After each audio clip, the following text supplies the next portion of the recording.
Here, Mr. Speaker, this morning we've seen data that shows that we're on pace to build more than 256,000 this year. If we want to compare apples to apples, Mr. Speaker, we're going to make a difference. Do you like apples? We're going to beat his numbers. How do you like them apples? I think the minister should stick to photo ops because comedy is surely not his thing. You couldn't win this competition if you were the only person in it in a million years. Everyone in this room is now dumber for having listened to it.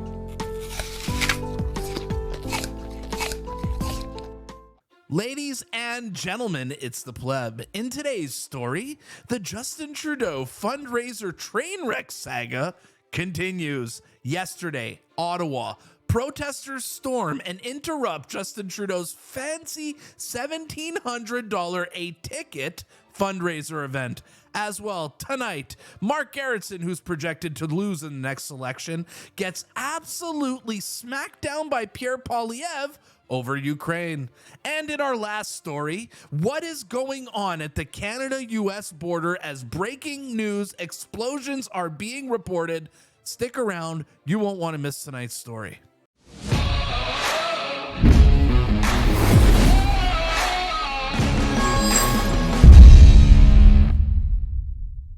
Today's episode has been brought to you by Beaver Bitcoin, Canada's best Bitcoin exchange.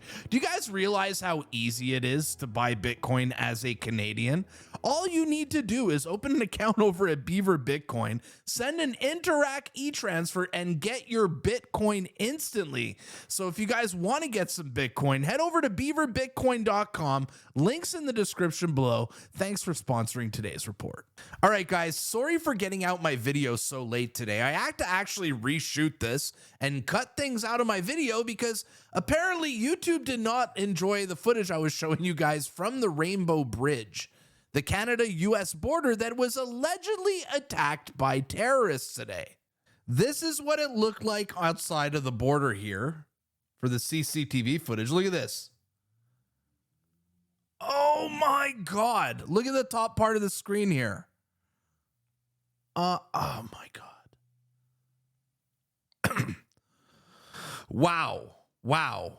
Was that deliberate? Was that an accident? Was that terrorism? You guys tell me in the chat. I mean, wow. What do you guys think? That is insane. That is so crazy. I can't show you guys the video footage because it keeps getting demonetized, but you guys can go actually look at it on X.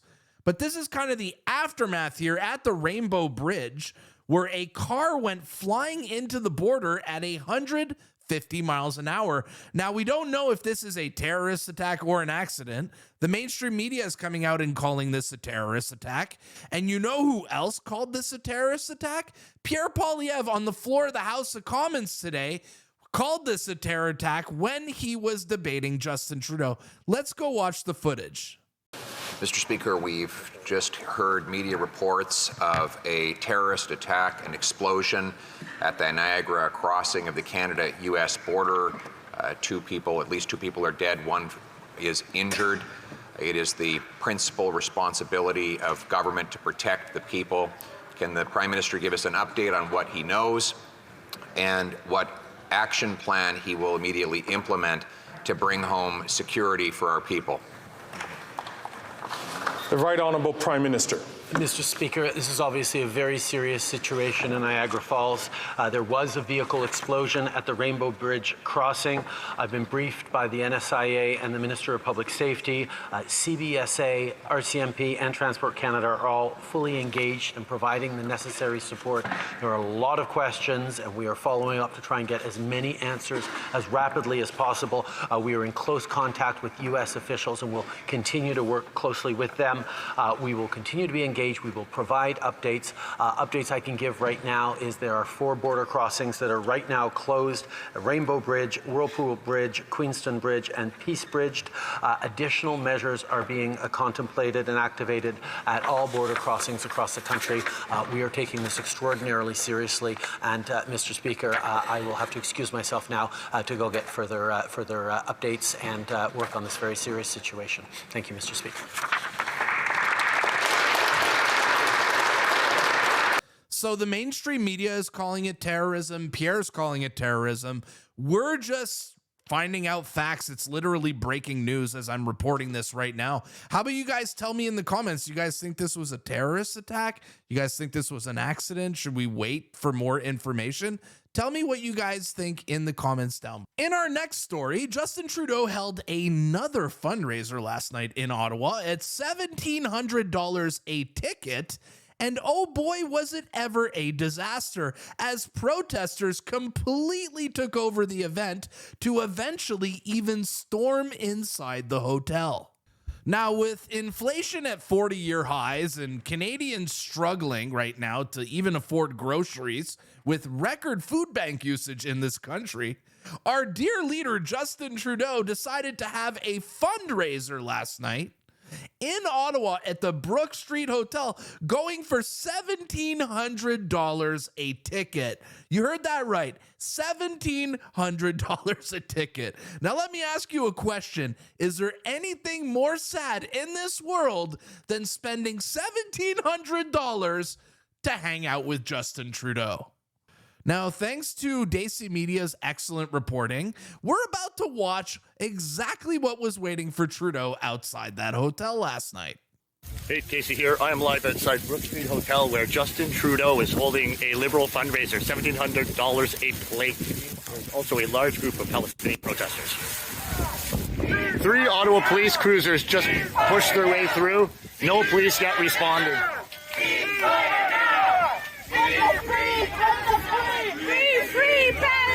Go, another unit coming in. See how this goes. Ottawa police, 3 or 4 units have now responded. Looks like they're discussing what to do with this. Look at this. Wow, are these people like smacking the cars? What is going on here? Are they blocking cars and like hitting the cars? Look at this. Oh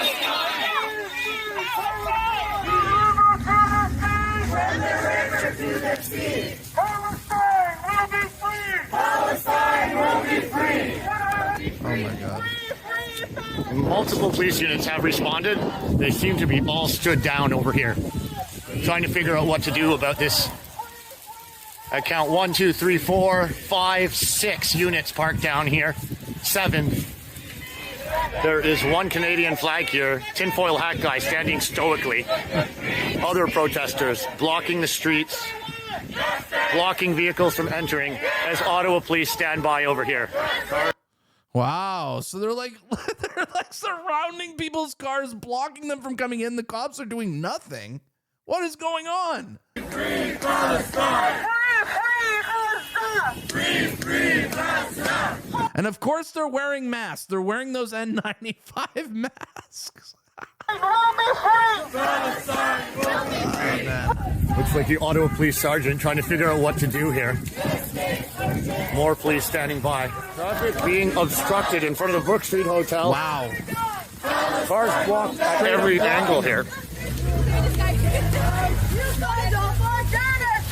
Wow, what are they doing to this car? Look at this. They're mobbing the car. They're completely surrounding the car. Sounds like people are banging on cars. They're banging on cars over there, guys. They're banging on cars, guys. We have a police liaison that's going to deal with them. The police... Excuse me. Okay. They're banging on cars, guys. Things are getting dicey here.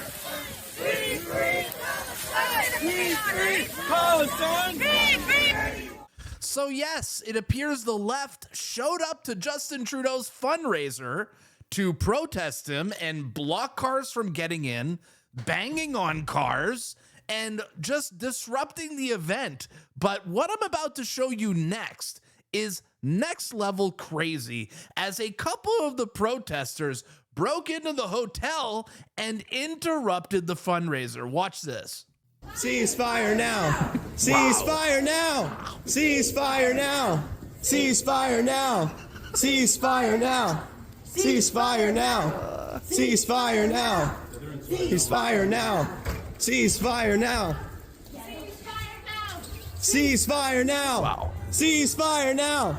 Ceasefire now. Ceasefire now. Ceasefire now. Wow. Okay.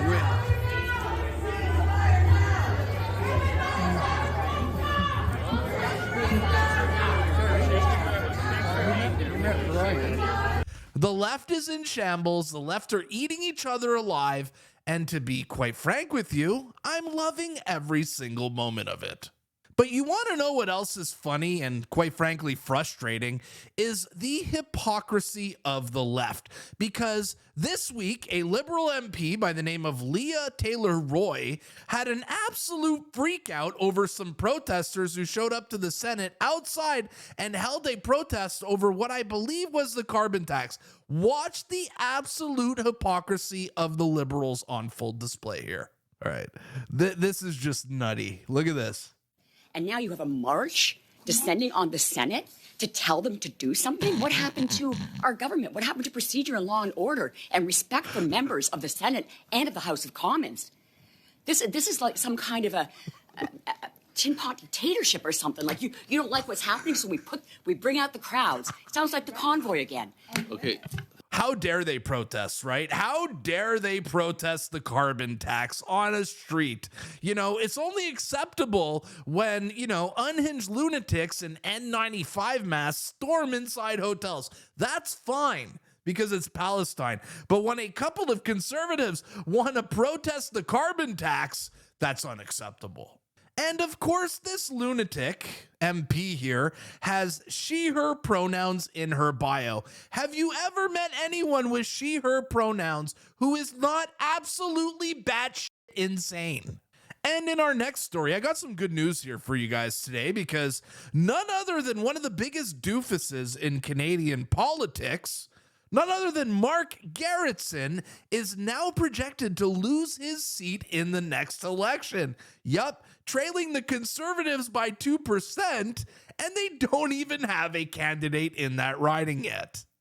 Now, it takes a special kind of stupid to blow a safe Liberal riding like Kingston and the Islands, but from what I can gather, Mark Gerritsen is truly up for the challenge. Now, after receiving this terrible news, Mark Gerritsen losing Kingston and the Islands, Mark Gerritsen went in the House of Commons yesterday and had an absolute meltdown. And you want to know what the best part is? Pierre Poilievre puts him right in his place. Let's watch the clip. Leader of the opposition tried to excuse himself and his caucus out of the way that they voted earlier today with respect to the Ukraine free trade agreement. I want to tell him that nobody believes him. Mr. Speaker, President Zelensky asked us to vote in favor of this. The Ukrainian Canadian Congress. Zelensky asked us to vote in favor of this. Who do you work for? Do you work for the Canadian people or do you work for Zelensky? What kind of argument is that? Asked us to vote in favor of this. As a matter of fact... Oh, he checks his phone. He checks his phone. He doesn't... He's reading off a script, bro. Oh, my God. The international trade lawyer for... He's literally reading off his phone. What a doofus. Larry Herman said the conservative concern about reference to a carbon pricing makes them look petty and hyper-partisan. It's nothing more than a red herring, Mr. Speaker. The reality is that MAGA Republican politics now lives and resides within the Conservative Party of Canada. MAGA politics, guys. MAGA politics. Okay, now let's watch Pierre Poilievre put this doofus in his place. Mr. Speaker, the hyperventilating member for Kingston only proves my point with those falsehoods. The Conservative Party initiated the original free trade. Yo, he called him the hyperventilating member from Kingston. The hyperventilating member for Kingston only proves my point with those falsehoods. The Conservative Party initiated the original free trade agreement with Ukraine. We backed Ukraine against Crimea. We led the charge to kick Russia out of the G8, and now that's why we have the G7. This Prime Minister has betrayed Ukraine. He signed off on an export permit for a turbine to go to Russia so that Putin could pump gas and raise money to fund his war. He refused to sell natural gas from Canada, forcing Europeans to continue to fund that war. We want to defund Putin, Mr. Speaker. He embarrassed the president of Ukraine by allowing for a Nazi to be recognized on the floor of the House of Commons during the president's visit. And now the Prime Minister betrays Ukraine. While the country has a knife at its throat, he uses it as an occasion to try and bolster his carbon tax by putting in it for the first time in the history of trade a carbon tax in a trade agreement. Mr. Speaker, Ukrainians don't need a carbon tax. Canadians don't need a carbon tax. And that's why my common sense plan will stand up to dictators like Putin, turn dollars to paychecks, dollars for dictators into paychecks for our people, and axe the tax for all. So Justin Trudeau wants to do a free trade deal with Ukraine, but puts a carbon tax on the free trade agreement. Are you kidding me? These liberals are literally a parody. Now, speaking of parody, after a disastrous fall economic report, Chrystia Freeland decided to come out and gaslight Canadians yesterday on X with this viral tweet here, saying Canada is not and has never been broken. Now, thankfully, a tweet this stupid got itself quite ratioed here with 9,400 comments to only 5,500 likes. Pretty standard for the liberals these days. Now, the left love to be righteous and come out and say things like Pierre Poilievre is rage farming when he says that Canada is broken. Well, thanks to some investigation, I found this clip of Justin Trudeau from 2015, before the election here, saying that Ottawa is broken. Is Justin Trudeau doing some rage farming here? Let's watch this clip and have ourselves an absolute laugh, because quite frankly, it's hilarious. This place belongs to all Canadians. It belongs to you. But after a decade in power, Stephen Harper thinks it belongs to him. So now, this place is broken. Oh, the place is broken. Is Justin Trudeau doing the rage farming thing? Is Trudeau a little rage farmer? Can you guys see the hypocrisy here? Today, I'm presenting a real plan to fix it. Oh, really? Thomas Mulcair wants us to spend years wrangling over the Constitution. But I know Harper and his government are the problem. And the way to fix this place is to change the government, not the Constitution. Replace this government with a better one. That's what real change starts with. A better one. Replace it with a better one. 8 years later, guys, was it a better government or was it an absolute disaster? Our plan creates a truly transparent and open government that will put an end to the secrecy and scandals of the Harper decade. Oh, really? a transparent government that's going to put an end to the secrecy and the scandals of the Harper government. What was the scandal of the Harper government? A glass of orange juice? Have you seen Justin Trudeau's scandals? They never end. Of course, it will reform the Senate, but it will also do much, much more. Did he reform the Senate, guys? Did he reform the Senate? Did he reform the Senate? After all, Harper broke a lot more than just the Senate during his decade in office. Our plan will modernize government and bring it into the 21st century. We'll give you digital IDs and central bank digital currencies. We'll modernize this tyranny. Open this place up so you can see what's going on, hold us accountable, and contribute more directly to what happens here. Hold us accountable? Is this guy on crack? We'll shift power away from the back rooms to make sure your MP will be your voice here in Ottawa instead of Harper's voice in your community. We'll fund, support, and respect scientists and researchers so they can develop the solutions that we all need. We'll replace the Unfair Elections Act with reforms that encourage all Canadians to vote, especially young Canadians, and that make those votes count.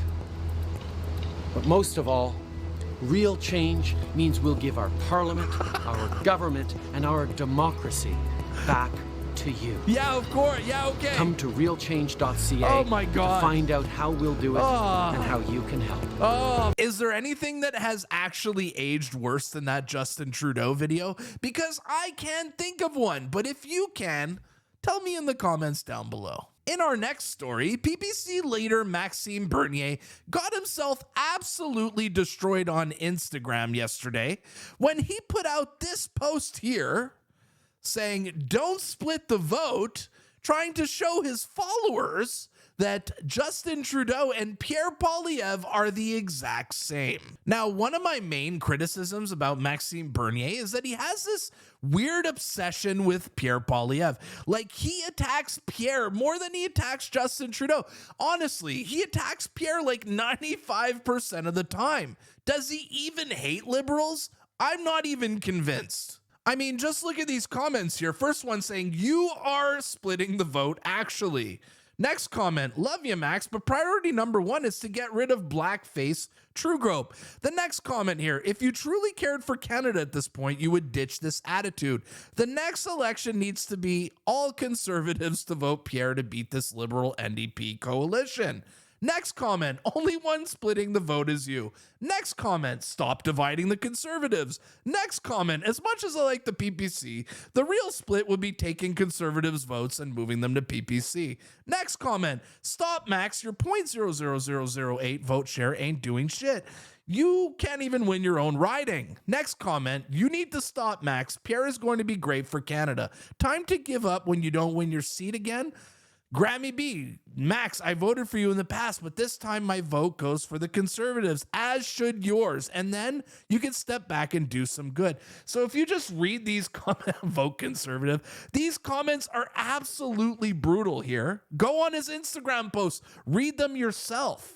You're going to have to scroll a very, very long time to find one that supports him. But honestly, I hope Max keeps doing what he's doing, because over the weekend in Nova Scotia, he had a pancake breakfast here, and it looks like barely 15 people attended his event. While Pierre Poilievre hosts a rally on the exact same day, just look how much bigger that crowd size is. I completely understand why Max is so salty. So that's going to be a wrap here for today's report. But let me ask you guys a question like I always do at the end of the video. That incident there at the Rainbow Bridge border crossing, was that a terrorist attack or was that an accident? I really want to know what you guys think down below in the comments. All right, as usual, guys, if you enjoyed this video, make sure to like, share, and subscribe to my channel. It helps me out a lot. Buy a membership. Tell your friends about the pleb. That helps me out too. My name is the pleb. This was your Wednesday report, and I'll see you guys at the next one. Peace.